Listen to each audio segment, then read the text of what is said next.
The Commonwealth of Puerto Rico is an island located in the Caribbean. Its sister islands, Cuba and the Dominican Republic, have had a large influence on the island's past, and they all share the same colonial traditions. Now, the government in Puerto Rico consists of a democracy, but it is tied to the United States as it remains a Commonwealth of the United States. Its official languages are English and Spanish, although the island very much adapts to U.S. culture.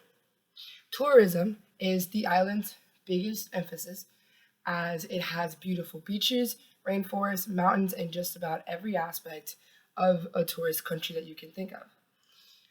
The past of hurricanes and governmental corruption have left the island suffering in its economic sections, its educational sections, also as well as its infrastructure.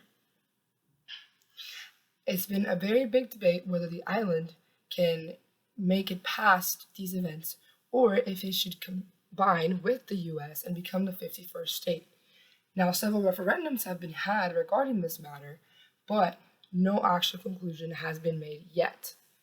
The island has a representative voice in the US government, meaning that we have a representative that can vie for the island and what is necessary, but they cannot actually vote in any US elections. Now, the island's history has enabled this system of government. It was first colonized by Spain, and it's actually a huge debate whether Christopher Columbus ever stepped on the foot on the island. Some people say he did, others say he didn't, and others say it didn't matter because colonization happened regardless.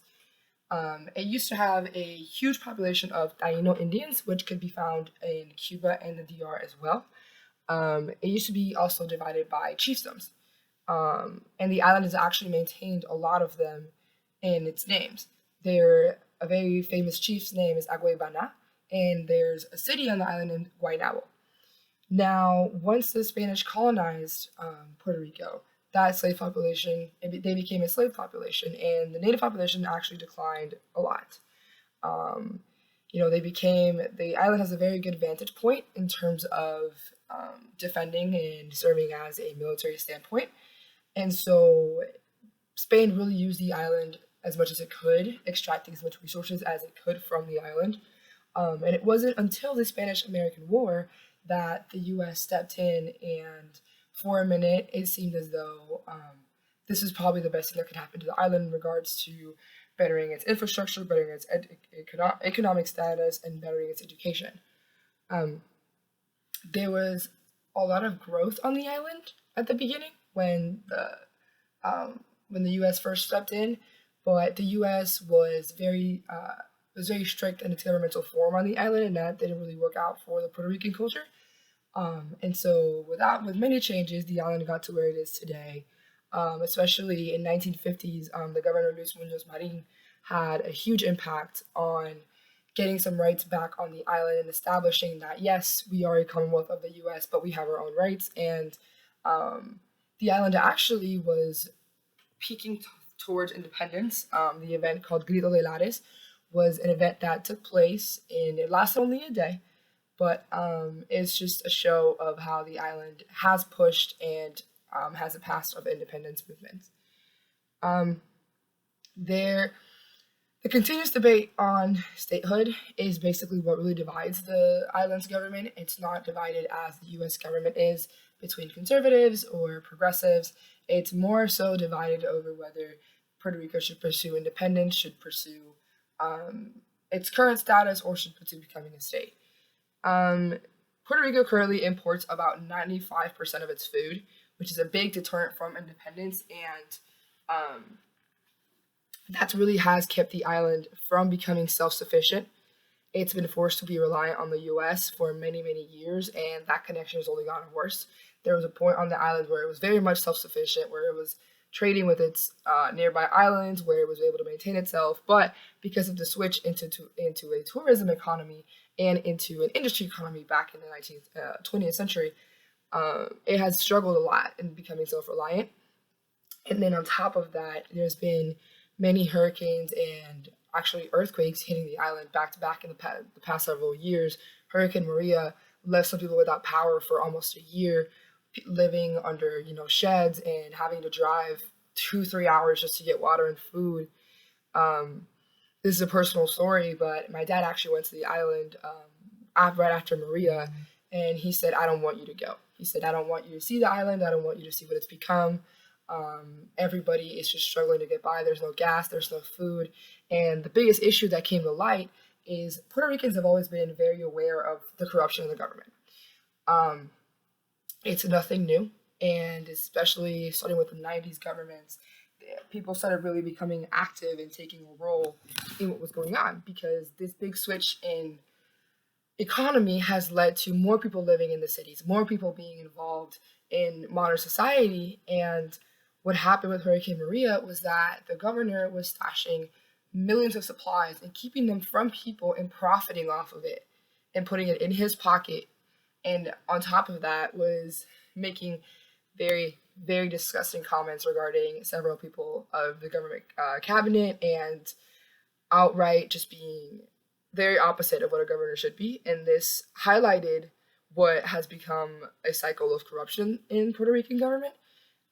It's huge debt, more than $70 million, is a direct result from this lack of management from the government. The U.S. has stepped in and has offered resources and has done, at times, the best that it could to try and help the island come to its own. But because of the debt, because of the corruption, it hasn't been able to. Education on the island used to be probably one of the best in the region in the Caribbean.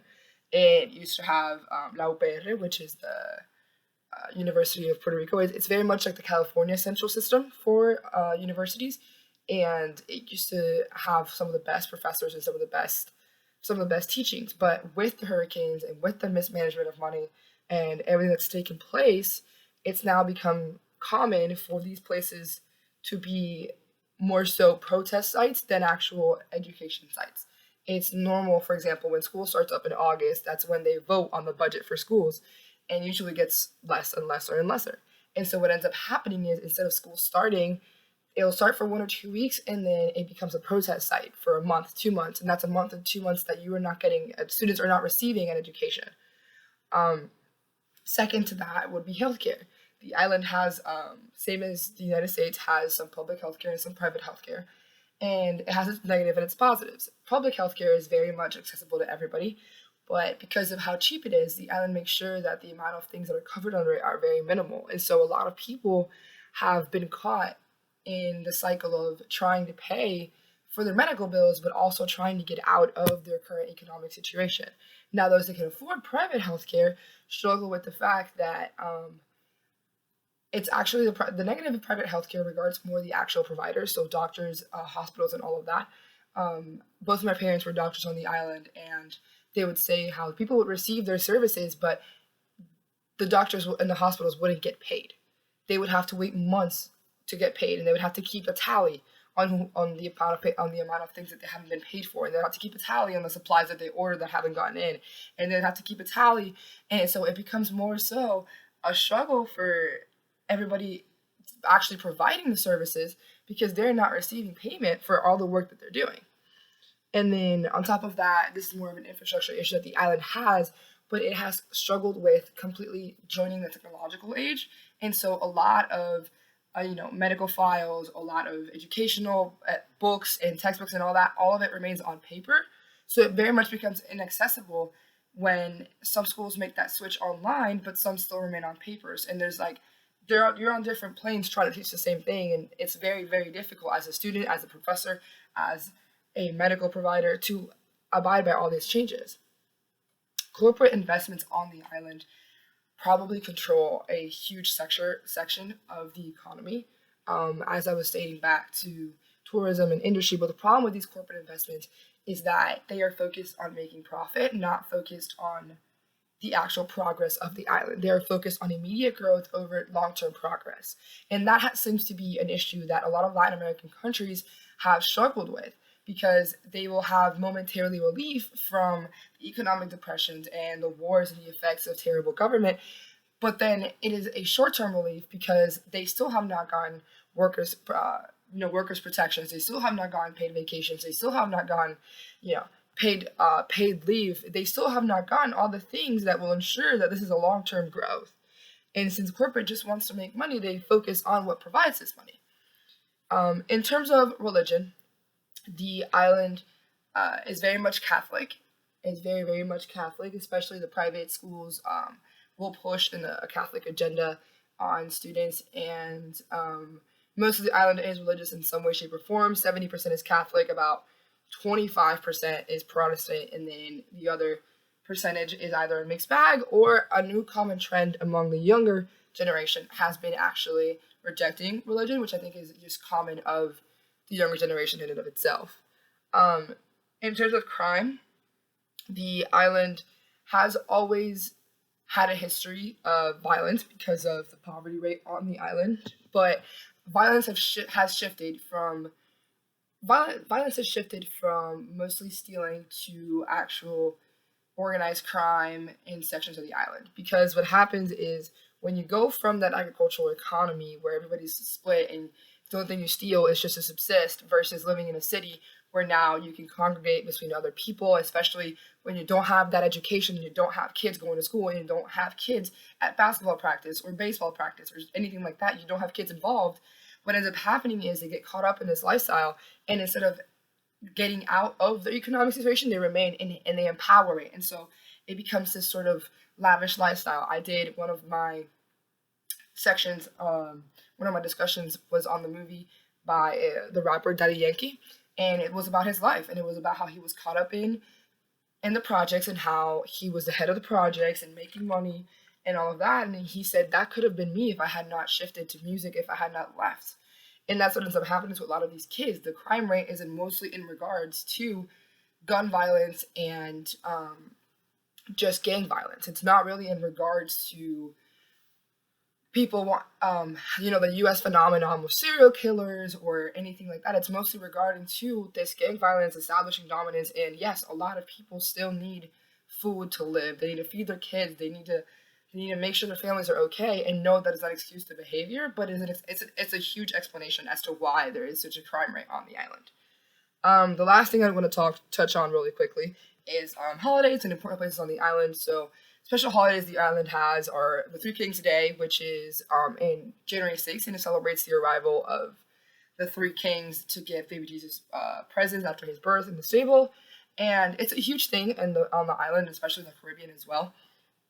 Some people celebrate it more than they do Christmas. It's more impactful. It reflects more of the culture and the Catholic part of it. We also have it's called Las Fiestas de San Sebastián, which is the parties of Saint Sebastian, and they last 2 weeks in January after Christmas. Our Christmases are long. We love holidays and traditions and partying. And basically, in Old San Juan, it's just a congregation of everybody with music, events, artisans, and all that. And it's a really huge exposition of Taino and traditional Puerto Rican culture. And then the last thing I was going to mention is just how PR, yes, it has been impacted by a lot of corruption. It has been impacted by a lot of negative things. It has a long way to go before it reaches its full potential, but the island and the people are beautiful. The El Yunque, which is rainforest, the beaches, Culebra, which is an island off of the island, of the coast of the west coast of the island, the mountains, La Montaña de Calle, the remnants of the Taino culture, the remnants of plantations. Like, this is a part of history of the island, and the island really does have a lot to offer to the world, especially with the people, because they have been shaped through hardship, and they are people that will love you and take you in and appreciate you. And it's a family. The whole island is a family. The chances are that you'll know someone from every part of the island, and they will be there for you regardless. When we came back to the island after 2 years having not gone, they opened up, all of our old friends opened up their doors, opened up their things. They had nothing. They had nothing from the hurricane, and yet they made sure that we had a place to stay. We actually had a hotel set up, and we didn't visit the hotel once because everybody on the island was just like, we'll cook for you, you'll sleep in here. They give you everything.